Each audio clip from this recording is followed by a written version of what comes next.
इस बजट पर बात करने के लिए मेरे साथ हैं SBI chairman CS Sethi ji. Sir, Zee business में आपका स्वागत है। आपका बजट पे first reaction. Thank you Ekta and Zee business ये मौका देने के लिए।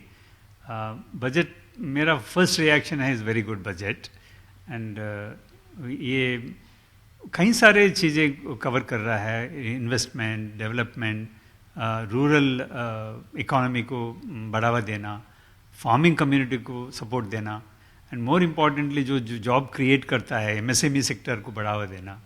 I think there are several measures which are extremely useful in terms of overall economy and not only that even salaried class का भी उन्होंने ख्याल रखा है and उनका सेविंग पोटेंशियल बढ़ा दिया है.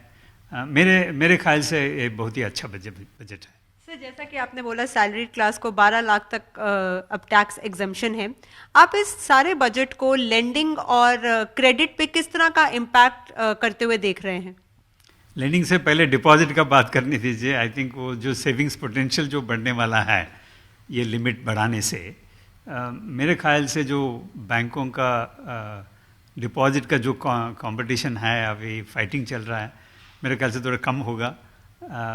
ये जो सेविंग्स पोटेंशियल का 3 टाइप्स का इफेक्ट हो सकता है. एक है बैंक डिपॉजिट बढ़ सकता है. द सेकंड थिंग एफएम ने भी मेंशन किया है वो डिमांड, कंजम्पशन का डिमांड जो है वो भी बढ़ेगा. हमारा इकोनॉमिक रिसर्च डिपार्टमेंट बोलता है इसका कंजम्पशन मल्टीप्लाइज 3 टाइम्स. जो भी आपका सेविंग्स सरप्लस होता है उसका पोटेंशियल इस 3 गुना हो सकता है. और इन्वेस्टमेंट भी हो, बिकॉज जो भी सेविंग सरप्लस है लोग डिपॉजिट में भी लगाते हैं और इन्वेस्टमेंट भी करते हैं. आई थिंक मेरे ख्याल से I think it's a very good move.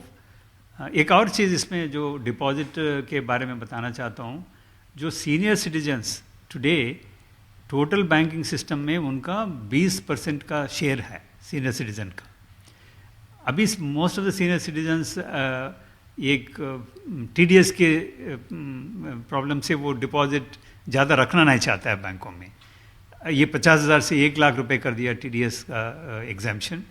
मेरे ख्याल से वो भी बैंकिंग सेक्टर के लिए और सीनियर सिटीजन्स का तो ज़रूर फ़ायदा होगा बट बैंकिंग सेक्टर के लिए भी अच्छा है. सर, जैसे कि सीनियर सिटीजन्स की हमने बात की, सैलरी क्लास की हमने बात की, एमएसएमई को बढ़ावा देने के लिए इस बजट में क्रेडिट गारंटी स्कीम है वो बढ़ाई गई है, स्टार्टअप्स के लिए है, केसीसी है. सर, उसका आप किस तरह से इम्पैक्ट देख रहे हैं? एमएसएमई का कई सारी चीज़ें इसमें शामिल किया है बजट में. वन इज़ उन एमएसएमई का क्लासिफिकेशन का भी डेफिनेशन बदल दिया है. इसमें से जो भी स्मॉल मीडियम एंटरप्राइजेस अभी इन्वेस्टमेंट ज़्यादा करना चाहते हैं मगर वो होल्ड कर रहा है बिकॉज ज़्यादा इन्वेस्टमेंट किए तो उसका कैटेगरी बदल जाता है. जो एसएमई का बेनिफिट है वो मिलता नहीं है. एंड ये बहुत सालों से डिमांड है. लास्ट 3-4 ईयर्स अगो उसका डेफिनेशन चेंज किया था. फिर भी आई थिंक एसएमई का डिमांड ये रहा है कि इसका लिमिट रिवाइज करो. 2.5 टाइम्स इन्वेस्टमेंट लिमिट बढ़ाया और 2 टाइम्स टर्नओवर का लिमिट बढ़ाया. उससे कई सारे यूनिट क्लासिफिकेशन में जो मिड कॉर्पोरेट और कॉर्पोरेट में है वो सब अभी मीडियम सेक्टर में आएंगे और मीडियम वाले स्मॉल में आएंगे. उनका जो एसएमईज का बेनिफिट है बैंकिंग सेक्टर से, गवर्नमेंट से, वो सब उनको फ़ायदा मिलेगा. गारंटी कवर बढ़ाने से ये जो 5 करोड़ के ऊपर जो एक्सपोजर था बैंकों ने कोलैटरल मांग रहे थे, अभी गारंटी मिलने से कोलैटरल मांगने का ज़रूरत नहीं पड़ेगी. मेरे ख्याल से कई लोग अभी गारंटी स्कीम में आएंगे. एक और चीज़ गवर्नमेंट ने किया है, उसका गारंटी फ़ी जो 1.5 to 2% था उसको 1% किया है यूनिफॉर्मली. सो उसमें से भी उनका गारंटी कमीशन कॉस्ट भी कम हो जाएगा. मेरे ख्याल से कोलैटरलाइज्ड लेंडिंग से अभी cash flow based, guarantee based lending ज़्यादा होगा एसएमई की और क्रेडिट फ्लो भी बढ़ेगा उसमें. सर, इससे जॉब्स बढ़ेंगी, ग्रोथ होगा, बिजनेस बढ़ेगा. सर, इसके अलावा हम ये भी देख रहे हैं कि इन टूरिज्म को बहुत बूस्ट मिला है. मुद्रा लोन्स जो होम स्टेज के लिए हैं, क्या ये नया है? इससे बेनिफिट होगा? टूरिज्म को तो होगा लेकिन एक आम जो अपने घर को होम स्टे में कन्वर्ट करना चाहते हैं, किस तरह से उसे बेनिफिट मिलेगा?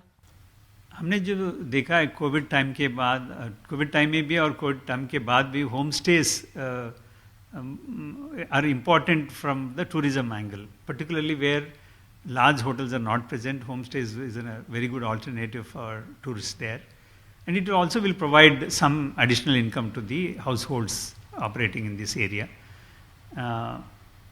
अभी होम स्टे के लिए तो हम लोन नहीं दे रहे थे, ये मुद्रा लोन के स्कीम में कवर करने से उनका होम स्टे का जो फैसिलिटीज़ कर सकते हैं, वो मिनिमम फैसिलिटीज जो टूरिस्ट एक्सपेक्ट करते हैं वो प्रोवाइड कर सकते हैं बैंक लोन लेके.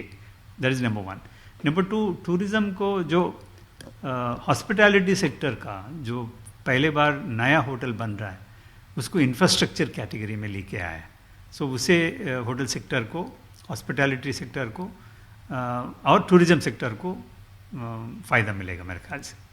और सर हम स्वामी फंड भी देख रहे हैं, उसका 2.0 है. आप किस तरह से इस ट्रेंड का इम्पैक्ट देख रहे हैं, बेनिफिट देख रहे हैं?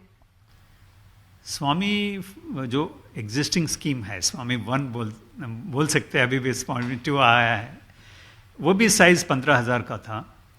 एंड मेन बेनिफिट जो स्वामी फंड का था, जो स्टॉल्ड हाउसिंग प्रोजेक्ट्स है, जो कंस्ट्रक्शन रुक गया है, प्रोमोटर के पास पैसे नहीं है कंप्लीट करने का, जो होम बायर है उनको हाउसेस मिल नहीं रहा था, this was a very good boost. Swami fund के ज़रिया उनको सपोर्ट मिला है, जो कंप्लीट हो गया प्रोजेक्ट्स.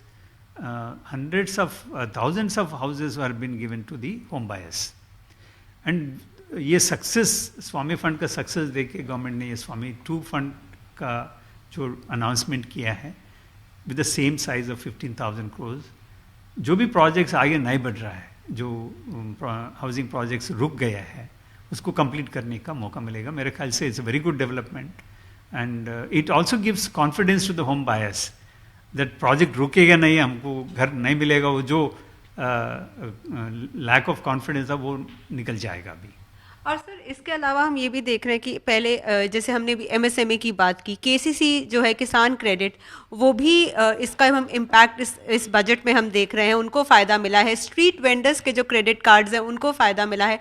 तो ये ओवरऑल बैंकिंग सिस्टम के लिए आप क्या इससे बदलाव देख रहे हैं, क्रेडिट फैसिलिटीज़ में भी? Credit flow to these sectors, जो जॉब क्रिएशन होता है और ये सेल्फ एम्प्लॉयमेंट जनरेशन होता है, वो सपोर्ट करने के लिए एक पीएम स्वनिधि का 30,000 तक का भी जो कार्ड के जरिए देंगे. एंड नंबर 2, जो केसीसी एग्रीकल्चर के लिए अभी 3 लाख का लिमिट था, वो सबवेंशन 3 लाख तक मिलता था. ये मॉडिफाइड सबवेंशन स्कीम में 5 लाख तक वो लिमिट बढ़ाया. सो ये जो एग्रीकल्चर क्रेडिट, जो क्रेडिट फ्लो है वो जरूर बढ़ेगा मेरे ख्याल से. और सर 100% एफडीआई हुआ है जो इंश्योरेंस में, इसमें कहीं ना कहीं आप ये भी देख रहे हैं कि ज़्यादा पैसा आने से is it good for the insurance industry, कि शायद लोगों को लग रहा है कि अब उनके क्लेम आसानी से मिलेंगे, अगर मैं कंज्यूमर की बात करूं, या इसमें कुछ आप नेगेटिव इम्पैक्ट भी देख रहे हैं इसका? I don't think there any negative impact होने का संभावना नहीं. 2 चीज़ें हैं, वो इंश्योरेंस सेक्टर अभी भी 74% का एफडीआई लिमिट है, और 100% करने से क्या है, जो फॉरेन कंपनीज वो want to come on their own without requiring to have a partnership, that's a good move, number 1. Number 2, they will bring the international practices and best practices both in terms of claim settlement, policy, जो नया policy लेने का scope है, and industry के लिए ये अच्छा है. अभी भी काफ़ी सारे फॉरेन कंपनीज इंश्योरेंस के इंडस्ट्रीज में आए हैं, but they will not have any confusion that मेरा 74% से बढ़ा सकता हूँ, नहीं बढ़ा सकता हूँ. somebody wants to come on their own, they can freely come now. देश में insurance penetration is low. I think we still need lot of insurance companies to come, and this is a good signal for foreign insurance companies to come and operate in India. और sir इस budget में भी बात की गई कि growth होनी चाहिए, कंजम्पशन बढ़नी चाहिए, और अभी हमने हाल ही में आरबीआई को भी लिक्विडिटी इन्फ्यूज करते देखा. आपको लग रहा है कि इस मॉनेटरी पॉलिसी में रेट कट भी होगा? लिक्विडिटी मेजर्स आरबीआई ने जो काफ़ी मेजर्स लिया है, 1.5 लाख रुपीज़ का लाख करोड़ का लिक्विडिटी बैंकिंग सिस्टम को मिला है. एंड आरबीआई ऑल्सो ये अश्योरेंस दिया है कि जो कंटिन्यू करेंगे liquidity support. So definitely that's positive. And along with that, our view is that ये monetary policy में rate cut का संभावना है. 25 basis point is our internal estimate. Let us hope that there will be some decision on that. Thank you so much हमसे बात करने के लिए. Thank you sir. Thank you.